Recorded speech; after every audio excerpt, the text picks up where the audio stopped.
Everybody ready?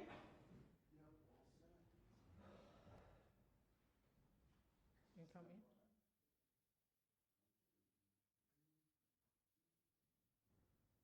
Good afternoon, ladies and gentlemen of the media. The Premier, David Burt, will give an update to the country.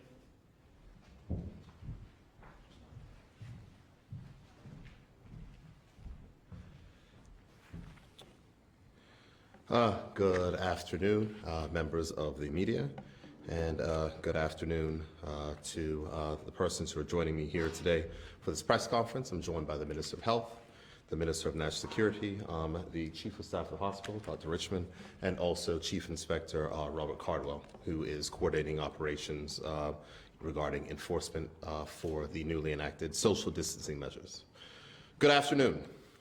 I issued a press release last night giving an update on the number of confirmed COVID-19 cases there are in Bermuda.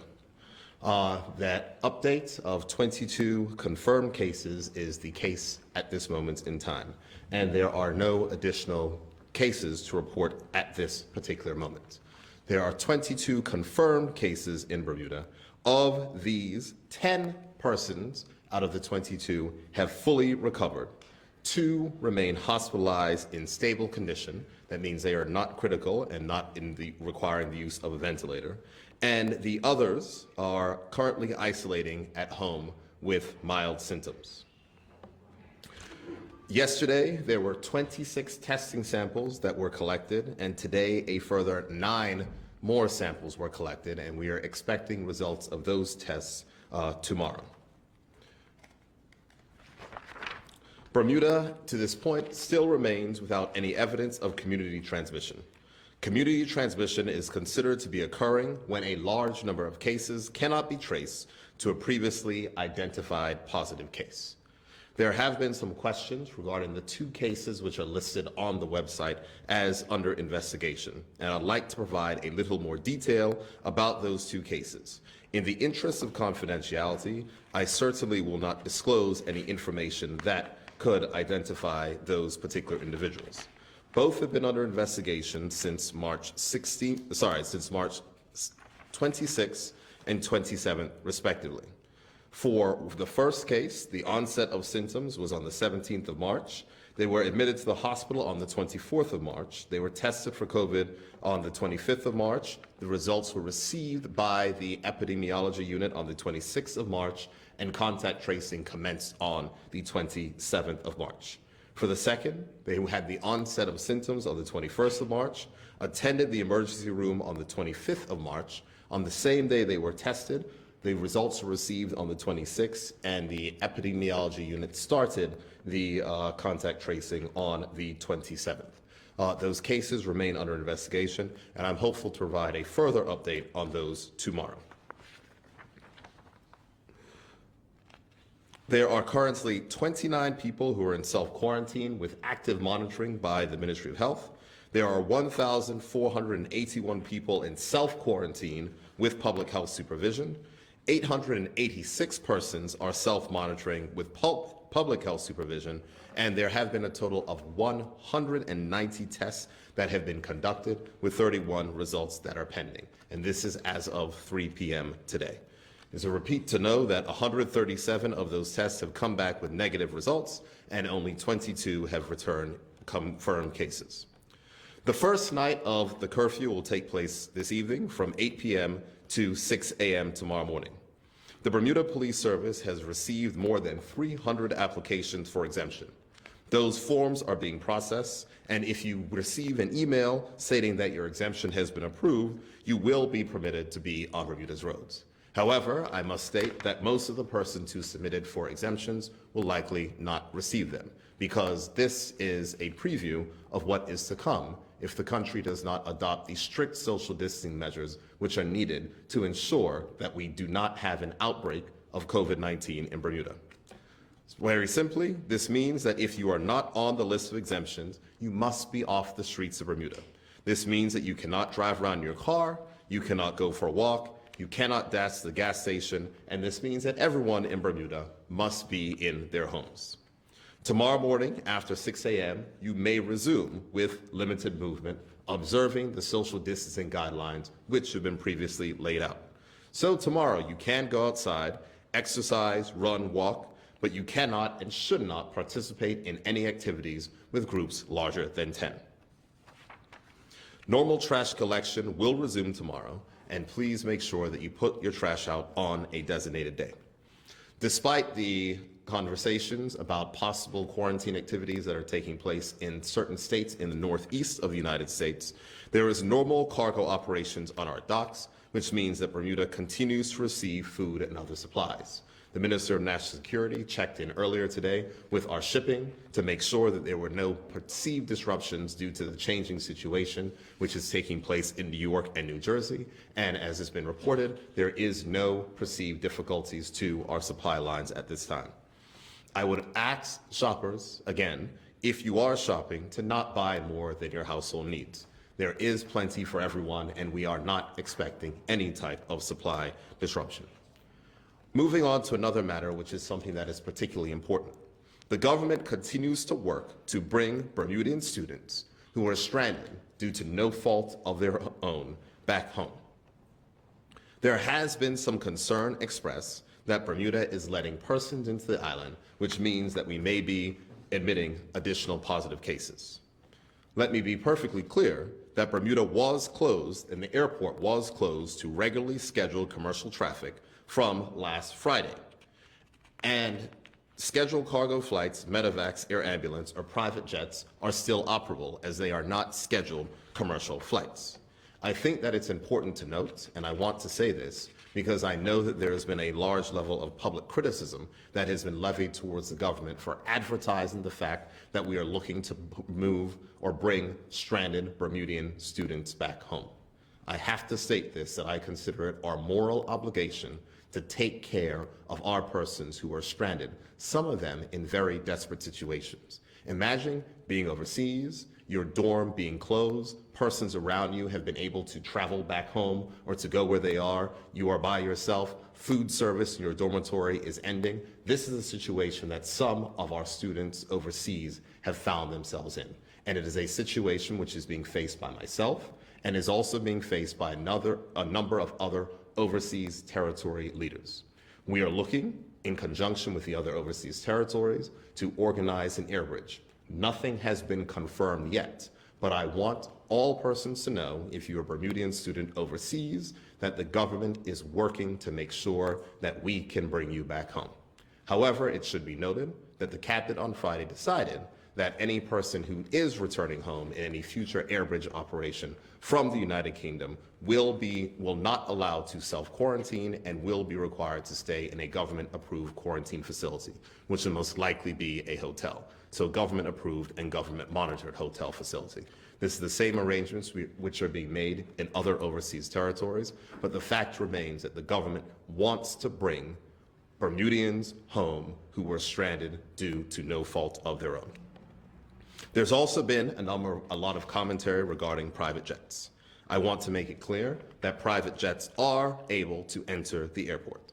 There have only been, since the airport is closed, 3 private jets that have come in that are bearing passengers. 2 arrived on Thursday, and that was previously mentioned, organized by international companies to bring persons who missed the previously scheduled Delta flight, and 1 arrived earlier today. The flight that arrived earlier today brought home family of a resident, doctor from the Bermuda Hospitals Board who was stranded overseas and wasn't able to get home, and a Bermuda student. It should be noted that any private plane which requires permission to land has to get permission from myself in order to do so. And permission is being given only if extra seats are made available for Bermudian students who may be stranded to come home.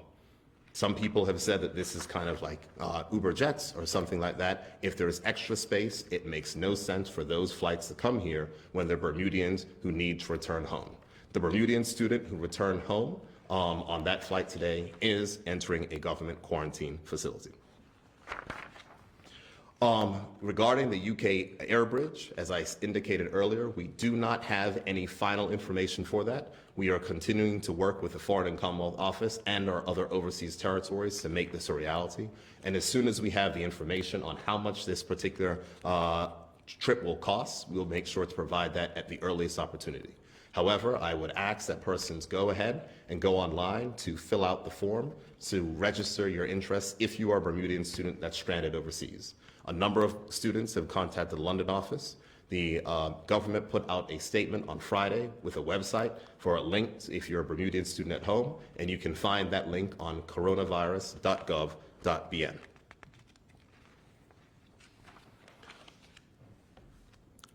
Allow me to close by saying this, that the decision to put in a curfew was not arrived at lightly. However, we only have to turn on our TVs or look online to see how the coronavirus has impacted other countries and how healthcare systems around the world are being overrun, which is leading to misery and death. We do not want that here in Bermuda, and we all have our part to play in flattening the curve and limiting the number of persons that contract this virus at any one time.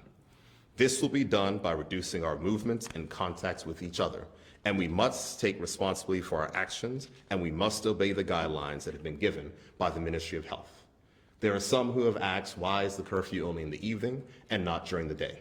The fact is that the more restrictions of which you can put on persons by having the ability to interact, the more opportunity you have to slow the spread of the virus. So we are taking all necessary steps of which we can do.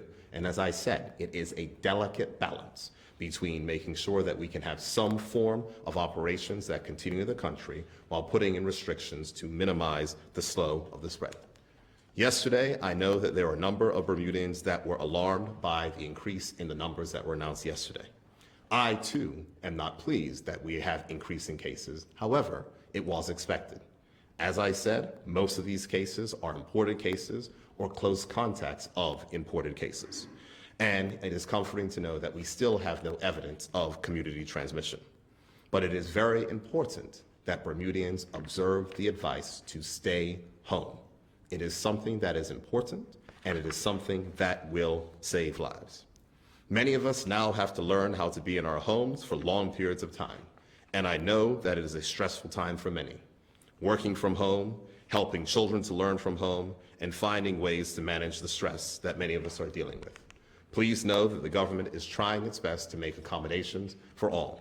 For instance, we've added a limited bus service for employees of the Bermuda Hospitals Board to make sure they can go for work. We will soon be launching a childcare service for children of essential workers. That will be coming online this week to ensure that essential workers are not taken off of the front line because they have to be at home and tend to their particular children. I want to remind everyone that the COVID helpline number is 444-2498, and that line is able to answer any questions or concerns that you may have for COVID-19.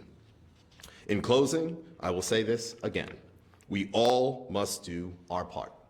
Public health depends on individual responsibility. In Bermuda, we will write our own COVID-19 story. We are the only people who will have a say on how this story unfolds.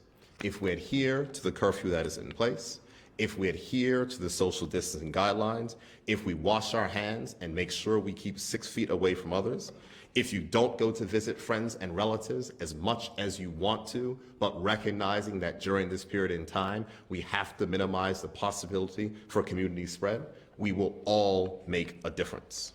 As Bermudians, we have the capability, we are strong, we are resilient, and I am comforted to know that the vast majority of Bermudians are observing the guidelines, and together we will make a difference. With that, I will say a sincere thank you to all those who are working around the clock to make sure. A special thanks, as always, goes to the Minister of Health and the Minister of National Security, those persons that are on the front line, the persons at the hospital, all throughout this country who are making sure that we continue to operate in a fashion that works. And now I'm happy to take any questions that you may have. Mr. Greer, good evening. Just to touch upon what came out in yesterday's press conference.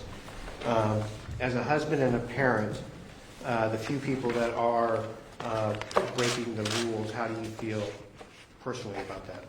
It's incredibly disappointing, but the fact is that I'm gratified that we have a joined-up government that is working to ensure that we are enforcing the rules. And so the persons who were visited yesterday that were found not to be home, they were repeat visited again. And persons without excuses have been passed over to the Ministry of Health, and I'm expecting that the full extent of the law may be applied. We have to make sure that we are observing the rules. The rules are there for a reason, to protect Bermuda. And if people aren't following those rules, it is not fair for those who are not working, who are not doing things, for persons to be selfish and to break the rules themselves. We're not going to tolerate that, and that's not something that is acceptable. Those people that have broken the rules, what sort of category are they in? Are they people who have COVID, or are they just supposed to be self-monitoring, or are they supposed to be active? I'm not necessarily going to speak to that particularly, but the only persons who are required are persons who are under self-quarantine. So if they're under self-quarantine, they should be at home. And the self-quarantine regulations are you do not leave home. That is that simple. Tonight's the first night of the curfew. May be unsettling for some, and especially for seniors and children. Can you offer some words of comfort to those Bermudians feeling maybe a little bit uneasy or anxious tonight? I'm sure that a lot of people in the country are feeling uneasy and anxious. And as I had said in my remarks earlier, that this is I would say it is it's a sad reality of the situation of which the country and the world finds itself. But it's a curfew from 8 p.m. to 6.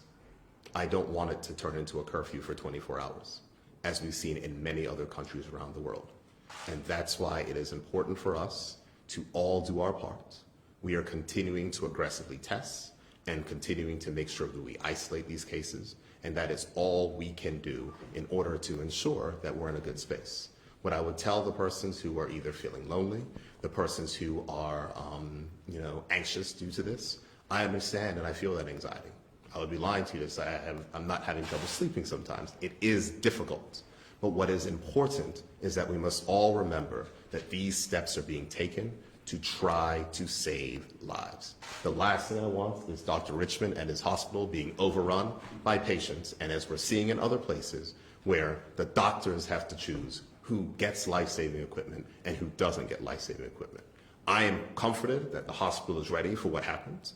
I am grateful for the international business community who have come together to procure more advanced equipment for the hospital. I'm sure Dr. Richmond will speak about that. I brought him here especially as I knew that a lot of times you have questions about the hospital. So he's here and I'm sure he's able to answer any questions that you may have about the capacity and the capability of the hospital. I was asked a question today, and I couldn't find the answer, but people who have lost their jobs no longer have health insurance. Are their former employees supposed to be paying this, or is government picking this up? In many cases, persons who have been laid off, especially in hotels and others, the hotels have continued their health insurance coverage. For others where that health insurance coverage is not continued, we're going to find out where we can breach. But it's on a case-by-case basis overall. But many employers are continuing their health insurance coverage, and I'm grateful and thankful for those employers who are setting that example and doing the right thing. Thank you. Thank you. Good evening, Mayor. Thank you. With regards to the curfew that starts tonight, can you give any indication of what you'll be looking at over the coming days as to whether or not that's extended to another period, or if it's enhanced or relaxed at any point after that? It will depend on the data that comes back from our testing regime. And so that is the only thing at which we're making decisions based upon the data which comes in.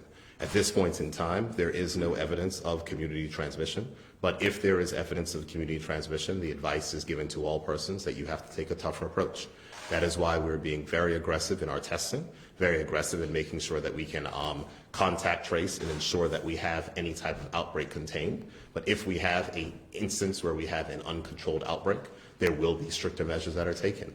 I want to do everything possible to avoid that, and that's why I'm asking for the cooperation of all residents to make sure that we do not get to that particular place. But by and large, most businesses are doing what they're supposed to be doing. Thank you. And with regards to testing, do we have or is Bermuda looking to get the blood tests that show up for antibodies? The serological testing? Yes, absolutely. The serological testing is something that is actually looking to be procured without question. Of course, it's early days. One of the things we don't want to be is we don't want to end up like Spain, who was reporting that about only 30% of their tests were working, the ones of which they got. So we want to make sure that we get the right tests that actually do work. But yes, we are looking to get serological testing. But it's important to note that that testing is not for diagnosing. You use the what we have, the real-time PCR test to diagnose what is happening. But the serological testing can be useful to figure out whether or not people have previously been exposed. Will be useful for healthcare workers, et cetera, to understand if they have already been exposed, so persons might be able to go back to work. Do you wish to say anything more about that, sir? You're right. Just one comment. Sure. Thank you.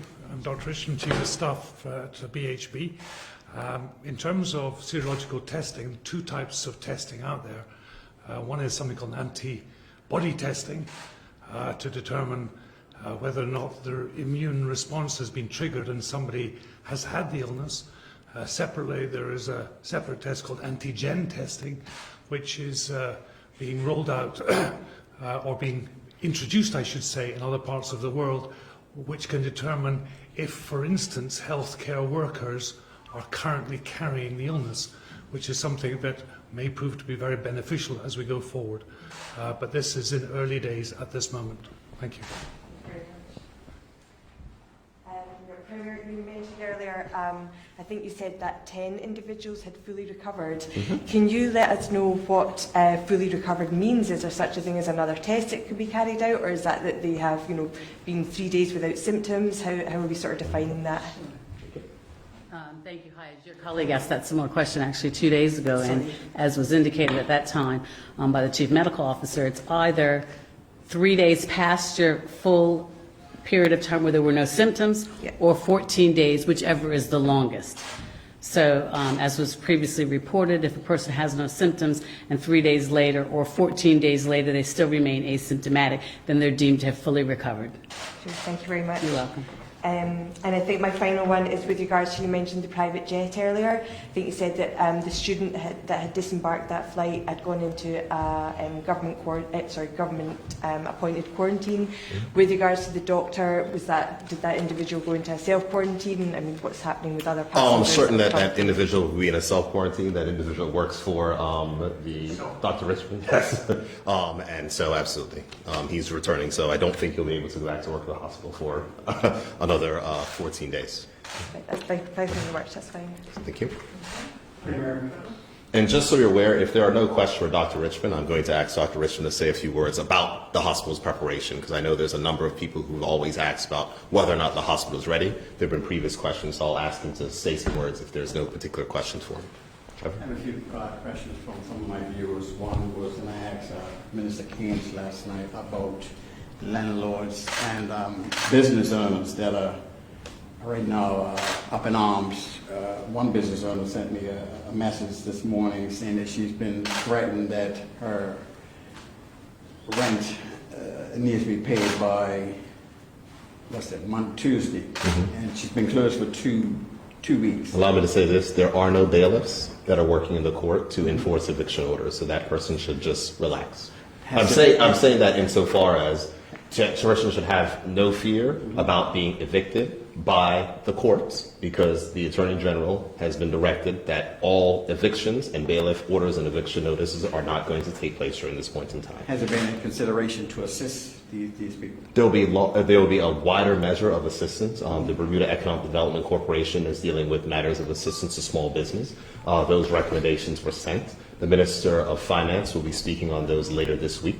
We're making sure that we not only assist people on the mortgage side, but we're also looking to put out the guidelines on assistance on the rent side and others. But for your particular viewer, I want her to be noted and to be aware that there are no evictions which are going to be served by bailiffs that are going to take place at this point in time.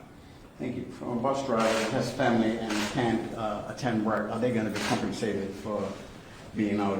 What's their process? For a bus driver that has family and can't attend drivers work? that have young children that Bus drivers, if they're essential service, are required to come into work, then there'll be childcare provided for them, as I stated inside of my statement. earlier today, and we're trying to arrange that. That's something you will note in the United Kingdom, that schools are closed, but the only children that are allowed to attend schools are those persons who are children of public servants who are required to be on the front line. So in that particular case and instance, yes, but we do have other cases where individuals are choosing not to work, and choosing not to work if you're a part of the public service is not in the best interest of the country, and the government is not going to compensate people if they choose not to work. We have members of our homeless community that doesn't reside in Hamilton, some stay afar. What happens when you got some that walk in the streets? What happens to those individuals that might be picked up tonight? I'm very happy because the Minister of National Security has made extensive provisions for those vulnerable persons in our community. I'm happy to give an opportunity to speak on that. Minister? This morning, along with the Attorney General, who has responsibility for the Department of Child and Family Services, we went to the Barclay Institute and we saw the preparations that will be made for our most vulnerable population. I also went to the Salvation Army facility on Parsons Road. We believe that we have enough facilities and can scale up in subsequent days if that need does arise. I've spoken to 2 area MPs in St. George. They have indicated to me that there are people in the east end of the island that might need the opportunity to take advantage of the facilities at Barclay. We are in a position that if the need arises, we can send and make transportation available to pick people up and take them to the shelter. We will not be having shelters in both ends of the island simply because it is very labor intensive and the majority of our staff have to be focused our efforts in one area. My next question is to the Premier. Contingency plan. If President Trump shuts down the New York, New Jersey shipping lines that service Bermuda for container food and services, what's the contingency plan? I will let the Minister of National Security speak on that. I think I addressed it in my comments earlier that we have no potential for disruption. And that was asked earlier by Minister Keynes, who chairs the COVID-19 EMO. Would you like to speak on it, Minister? At this point, there are no scheduled disruptions. The shipping companies will meet this week. If there are any changes in those circumstances, they will share with us some contingency plans. We're looking at opportunities to come through Canada or come through Florida. Those are things that are being mooted about at the moment. If the need does arise, we have a contingency of shippers that will put together, this is what the shipping lines do. If there is indeed a problem, they have contingency plans, and at the appropriate time, they will share them with us. But as it is, as things stand, as the Premier said, the shipping lines remain open. Thank you. I don't know if this is for you, Minister, but we're coming to TNN about a facility at Belmont Divots. It was open today, serving alcohol to patrons. Basically, has that been an issue for, I guess, Bermuda Police? Generally, no, it hasn't been an issue. Yes, a bar did open up this afternoon. We got on it straight away. In fact, the Deputy Commissioner got involved himself, had a conversation with the proprietors. There was a misunderstanding on their part. They were very apologetic. They shut down the bar immediately, and that was the end of that. TNN understands that an officer that's working on the Southside Police Station was sent to him with issues of possible COVID testing, and the site was shut down, the whole facility was shut down for 24 hours. Any truth to that? Yeah, I don't know if the police station being shut down. Yes, I can confirm that one of our staff did come down and has been diagnosed with COVID-19. He's obviously signed off. The police station, I know, was completely disinfected. I don't think it was actually shut down and became non-operational for that period because the officers were out of the police station policing, and the cleaners moved in and cleaned the station. If I may, Minister Health, do you want to speak on the golf course issue? Thank you. Yes, you'll know that the guidelines for social distancing are issued very regularly, and they're placed on the website. And in fact, today we gazetted the addition of a closure notice with respect to all golf courses based on information that had been received from my colleague, Minister of National Security, this weekend. So the closure notice now does include all golf courses. Any further questions? Well, if there are I would you to ask, Premier, the age group of those affected. What is the age group of those affected thus far with COVID-19? We don't have the fully updated statistics for the 22, but I can say from the first 15, they range from 18 to 69. Okay. No problem. And before I close, I'm going to ask Dr. Richmond, who is here, to say some things about the hospital. Thank you. The hospital, as you're well aware, is set up to work on a 24-hour, 365 basis, and essentially we continue to do that at this time. But obviously we are in the process of making all of the appropriate preparations to meet the challenge ahead. So in terms of what those preparations are, number one is making sure that all of our staff are aware of their roles and responsibilities, and looking at those that have skills which they currently might be dormant and are not in part of their everyday employment. How can we use those, particularly for frontline care? So that's the first thing. The second thing is that we have instituted a training program for upskilling many of our clinical services staff who can make a contribution in the expected areas of greatest pressure going forward. I'm pleased to say that in the new construct of the acute care wing, very, very good provision was made back in the day for the provision of oxygen, which is without doubt the mainstay of any treatment for patients who arrive in the hospital who are seriously ill. And that provision of oxygen is sufficient, I believe, to in fact double or even treble against what might be seen as a normal daily requirement. That puts us in a strong position. Obviously, with an increasing number of patients who may require hospital care, we have looked at our care pathway and our processing of patients who may arrive, particularly at the emergency department, and putting in place a triage facility using a negative pressure tent at the point of arrival. Again, that in itself is a major contributor to protecting cross-infection for healthcare workers. The hospital is extremely well endowed with negative pressure capability. Negative pressure capability stops the spread of particles or the virus out of individual private rooms. I'm pleased to say that in the acute care wing, we have 2 of these rooms within the emergency department, and we have an additional 2 in each of the landings on the 3 acute care wards. I'm pleased to say that on our top floor, our 5th floor, we have increased from 2 to 9. I believe that was yesterday, with the expectation that there are a further few.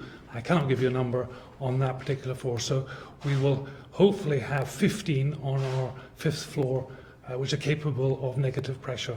Again, a tremendous asset.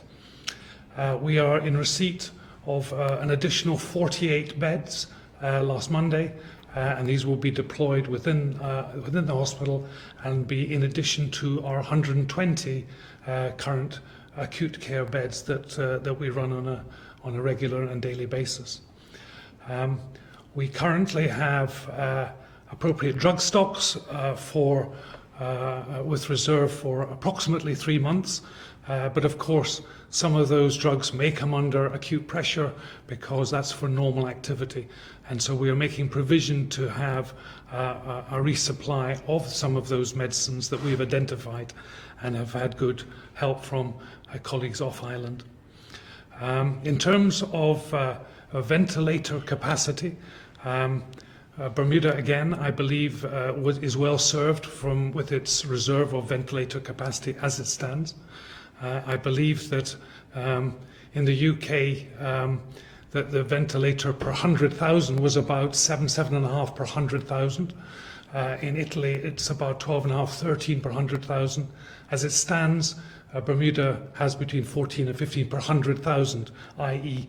we have a 9-bed intensive care facility. We anticipate as of Friday, with a current stock, that we could ventilate up to 29 patients. That's what our current provision would be. We are repurposing our operating theatre facility as we speak to be appropriately set up to take this large surge of patients if and when it arrived. I'm also pleased to say that We anticipate an order went out a number of weeks ago for an additional 8 ventilators, and as of Friday, I was given a high degree of assurance that these would be arriving within the next 3 weeks, i.e. prior to the weekend, including the 19th of April. As we stand at the moment, we have, as Premier said, we have 2 patients who are being, first of all, cared for in the appropriate environment. They're being cared for by the appropriately trained staff, and in terms of the support they're getting, I believe that Bermuda is well endowed with the healthcare professionals that work across Bermuda, not just within the hospital, but within the community sector. I think it would be fair to say that I think our developments have been proportionate, but also anticipatory. We are planning, obviously, for the worst, but we are making extremely good progress at this time. I'm going to ask you a question. Is the hospital dealing with the anxiety amongst the staff through this process? Again, very good question. And in terms of our communication cascade through the organisation, we have tried and tested methods of communication. We had our first leadership cross-organisation webinar on Friday. We had 120 on that. There are a number of there have been a number of open meetings. There is a daily update for staff on our intranet. But in terms of dealing with staff anxiety, I think it's fair to say that you can never do enough. In terms of reassurance for the staff is important. A sense of, are we doing the right things? A confirmation that we're doing the right things. And also working with our colleagues from particularly clinical psychology, who are making themselves available to provide support, necessary and timely support, if and when that becomes more important, required. More importantly, of course, our employee health service acts as a tremendous resource in terms of dealing with some of our staff concerns and anxieties, and I would want to commend them for the great work that they are doing at this time. Thank you. Any further questions? Thank you. Thank you, everybody. Thank you. You want to say something about the curfew? Anything further? If there's no further questions, any further questions? All right. Our next update will be tomorrow afternoon. At that point in time, we're expected to have additional testing results to report.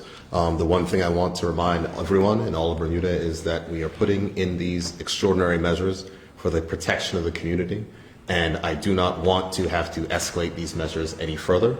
However, the government will not hesitate to act in the best interests of protecting the public health. We are in a good space, though we have a large number of cases. That is due to our aggressive testing regime, and we're going to continue that aggressive testing regime. But it is important to not be complacent and to ensure that you are observing the rules and following the directions so that Bermuda will be able to return to a sense of normalcy quicker and not be an example of which we've seen as other countries which have not handled this crisis well. Thank you all, and I hope that you have a wonderful evening with your families.